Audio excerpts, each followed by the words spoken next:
Kirk Douglas, born Isser Danielovich in 1916, was a legendary actor of Hollywood's golden age and one of the most prominent Jewish stars of his time. Born to impoverished Russian Jewish immigrants in Amsterdam, New York, Douglas grew up in a rough neighborhood and overcame great adversity to pursue a career in acting. He trained at the American Academy of Dramatic Arts and broke into film in the 1940s, quickly rising to fame with intense performances in classics like Champion, Paths of Glory, and Spartacus. His portrayal of rebellious, morally complex characters became his trademark. Off-screen, Douglas was also a trailblazer. In 1960, he defied the Hollywood blacklist by publicly crediting screenwriter Dalton Trumbo on Spartacus, helping to break the grip of McCarthy-era censorship. Later in life, he reconnected deeply with his Jewish faith, especially after surviving a near-fatal helicopter crash and a stroke. He celebrated his 83rd birthday with a second bar mitzvah. Kirk Douglas passed away in 2020 at the age of 103, leaving behind a powerful legacy of artistic excellence, moral courage, and Jewish identity in American cinema.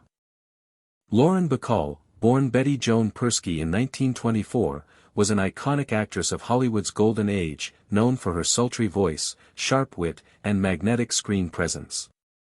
Born in the Bronx, New York, to Romanian and Polish Jewish parents, Bacall was raised in a tight-knit Jewish household. She began her career as a fashion model before being discovered by director Howard Hawks, who cast her in her breakout role opposite Humphrey Bogart in To Have and Have Not, 1944. The film launched her career and began one of Hollywood's most famous real-life romances, her marriage to Bogart. Bacall went on to star in a string of noir and drama films including The Big Sleep, Dark Passage, and Key Largo. Her cool, confident persona made her a lasting symbol of classic Hollywood glamour. Despite her fame, Bacall remained deeply connected to her Jewish heritage throughout her life. She continued acting well into her later years, earning a Tony Award and an honorary Academy Award. Lauren Bacall passed away in 2014, leaving behind a legacy of intelligence, beauty, and strength on and off screen.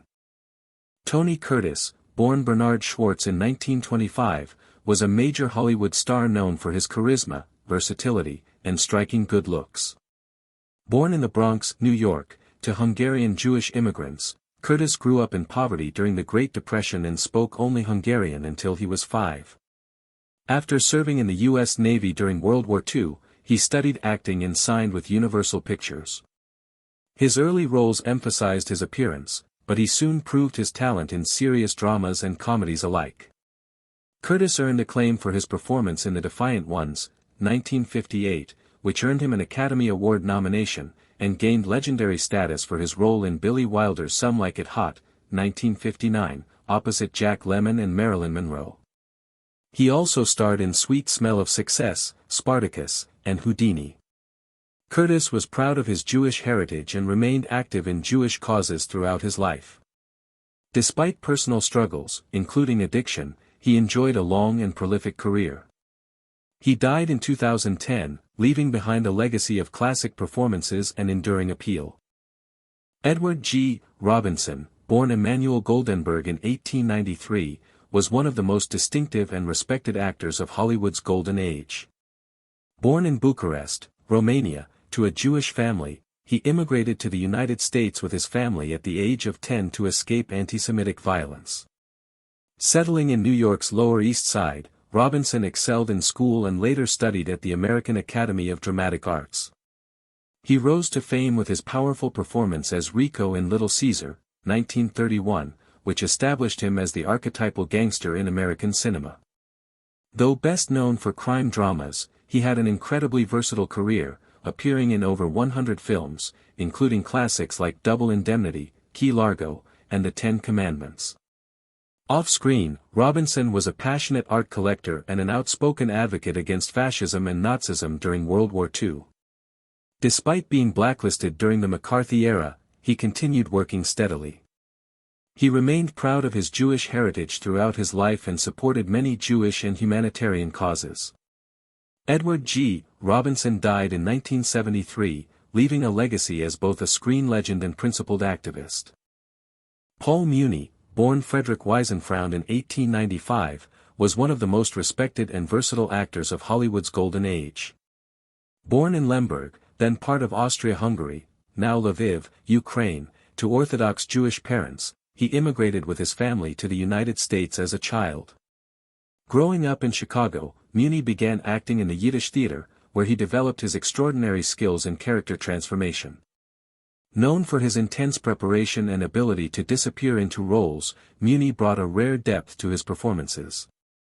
He gained major acclaim in the 1930s with biographical films such as The Story of Louis Pasteur, 1936, for which he won the Academy Award for Best Actor, and The Life of Émile Zola, 1937. His other standout roles include I Am a Fugitive from a Chain Gang, 1932, and the original Scarface, 1932. Despite being reclusive and selective about his roles, Muni became one of Warner Brothers' top stars. Deeply proud of his Jewish roots, he remained connected to Yiddish culture and theater. Paul Muni passed away in 1967, remembered as a transformative talent in American film. Peter Lorre, born Laszlo Lowenstein in 1904, was a unique and unforgettable presence in Hollywood's golden age, known for his distinctive voice, expressive eyes, and ability to play both sinister and sympathetic characters.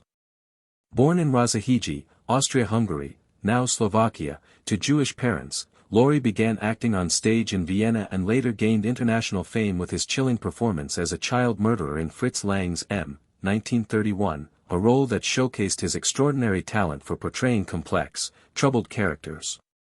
As the Nazis rose to power, Lorre, being Jewish, fled Germany, eventually making his way to Hollywood. There, he quickly found success in American cinema with roles in Mad Love, 1935, The Maltese Falcon, 1941, and Casablanca, 1942. Often typecast as the villain or a mysterious outsider, Lorre brought humanity to even his darkest roles. He also starred as Detective Mr. Moto in a popular film series. Despite personal struggles, including health issues and addiction, Lorre remained a respected and beloved actor. He died in 1964, remembered not just for his haunting characters, but for his resilience and legacy as a Jewish émigré who shaped Hollywood history. Danny Kaye, born David Daniel Kaminsky in 1911, was a beloved actor, comedian, singer, and dancer who became one of the most versatile performers of Hollywood's golden age. Born in Brooklyn, New York, to Ukrainian Jewish immigrants, Kaye grew up in a Yiddish-speaking household and began performing at a young age. His big break came in the 1940s, when his zany energy, rapid-fire delivery, and physical comedy made him a hit in films like Up in Arms, 1944, and The Secret Life of Walter Mitty, 1947. Kaye became internationally famous for his comedic timing, musical talents, and expressive face. He starred in major hits such as Hans Christian Andersen, 1952, and White Christmas, 1954, and was also a fixture on radio and television. Beyond entertainment, Kaye was deeply involved in humanitarian work, serving as UNICEF's first ambassador at large. He used his fame to advocate for children around the world. Proud of his Jewish roots, Kaye often performed for Jewish organizations and causes. He passed away in 1987, remembered not only for his brilliance as an entertainer but also for his warmth, generosity, and legacy of joy. Melvin Douglas, born Melvin Edward Hesselberg in 1901, was a distinguished and versatile actor whose career spanned stage, screen, and television. Born in Macon, Georgia, he was the son of a Jewish concert pianist, Edward Hesselberg, who immigrated from Riga, Latvia. Though raised in a non-religious household, Douglas acknowledged and took pride in his Jewish heritage.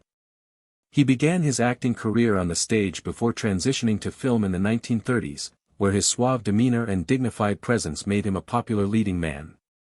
Douglas starred opposite Greta Garbo in Ninotchka, 1939, a romantic comedy that showcased his charm and timing. As he aged, he transitioned into character roles and earned widespread acclaim, winning 2 Academy Awards for Best Supporting Actor, for HUD, 1963, and Being There, 1979.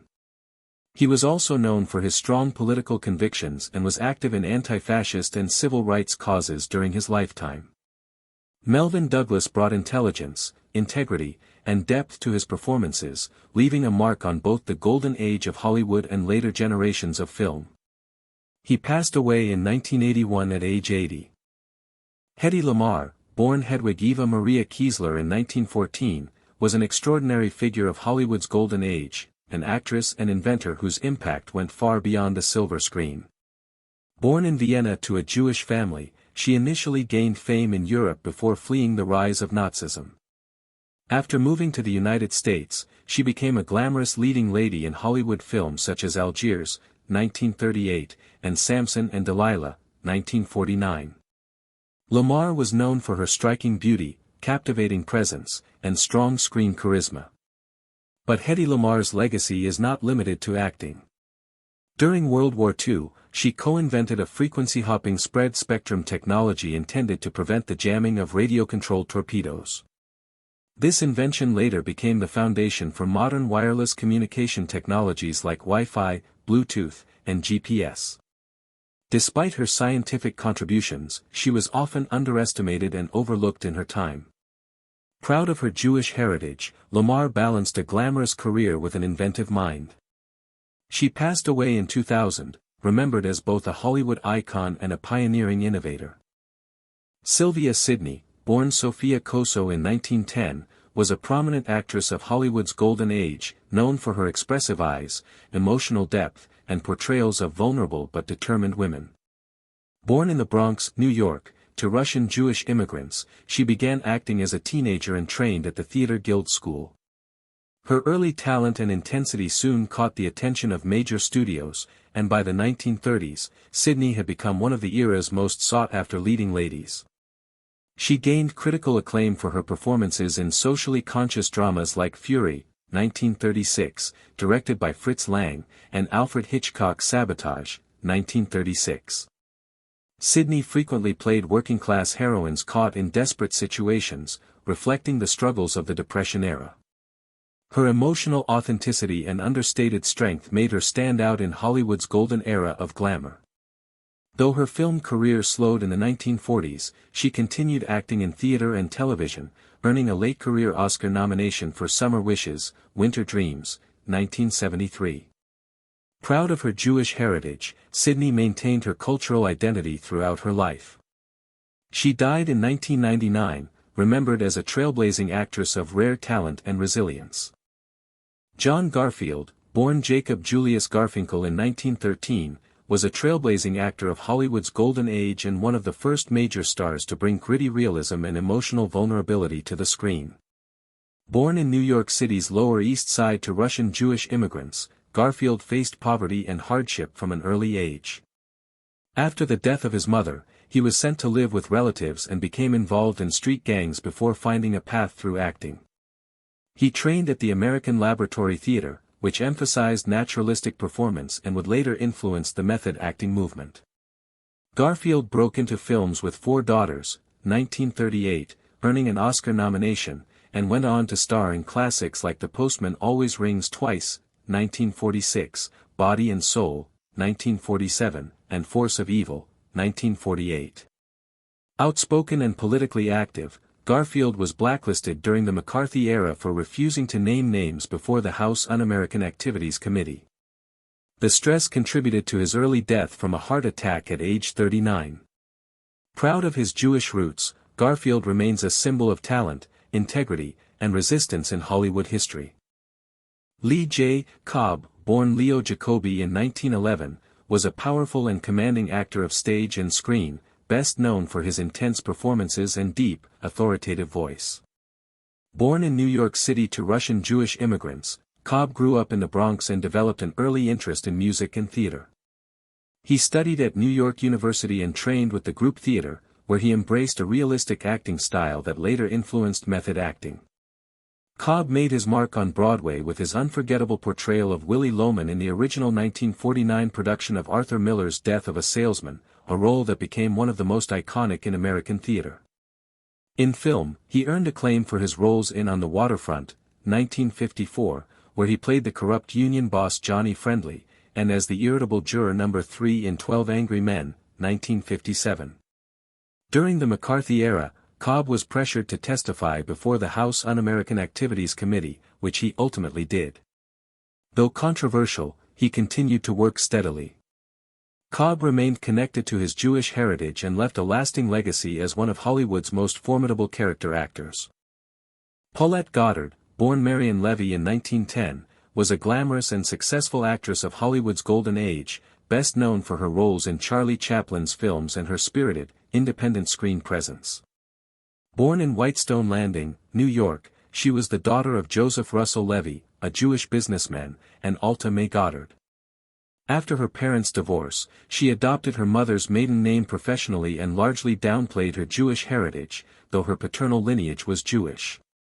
Goddard began her career as a model and Ziegfeld girl before catching the attention of Charlie Chaplin, who cast her as the female lead in Modern Times, 1936. Their on- and off-screen chemistry helped make the film a classic. She later starred in The Great Dictator, 1940, Chaplin's bold satire of fascism and anti-Semitism. Her other notable films include The Women, 1939, Reap the Wild Wind, 1942, and So Proudly We Hail, 1943, for which she received an Academy Award nomination. Goddard was known for her beauty, wit, and business savvy. Though her Jewish background was often overlooked, she remains a notable example of Jewish heritage in early Hollywood. She died in 1990. Judy Holiday, born Judith Tuvim in 1921, was a gifted actress and comedian known for her brilliant timing, intelligence, and ability to play dumb blonde characters with sharp wit and depth. Born in New York City to Russian Jewish parents, Holiday was raised in a culturally rich, progressive household that valued education and the arts. Her surname, Tuvim, means holidays in Hebrew, and she later adapted it to Holiday for her stage career.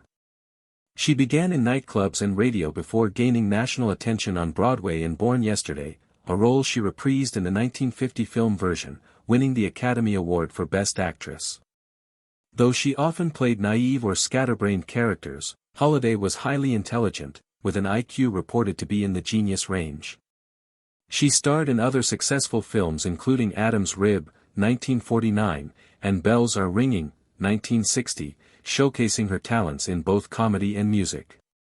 In the 1950s, she faced scrutiny during the McCarthy era but refused to name names. Judy Holiday remained proud of her Jewish heritage and maintained her integrity throughout her career. She died of cancer in 1965 at age 43. George Jessel, born George Albert Jessel in 1898, was a prominent entertainer during the early 20th century, known for his work as a comedian, singer, actor, producer, and master of ceremonies. Born in Harlem, New York, to Jewish immigrant parents from Eastern Europe, Jessel began performing in vaudeville as a child and quickly rose to fame with his musical and comedic talents. He gained national recognition for his performance in the stage play The Jazz Singer, which he originated on Broadway. Although he was initially slated to star in the groundbreaking 1927 film adaptation, the role ultimately went to Al Jolson. Despite this, Jessel remained a major figure in entertainment, appearing in films, producing movies for 20th Century Fox, and performing in theaters and nightclubs across the country. Jessel was affectionately known as the Toastmaster General of the United States for his frequent appearances as a host and speaker at public events, especially Jewish community gatherings. Proud of his Jewish heritage, he often infused his performances with Yiddish humor and cultural references. He passed away in 1981, remembered as a legendary voice in American entertainment.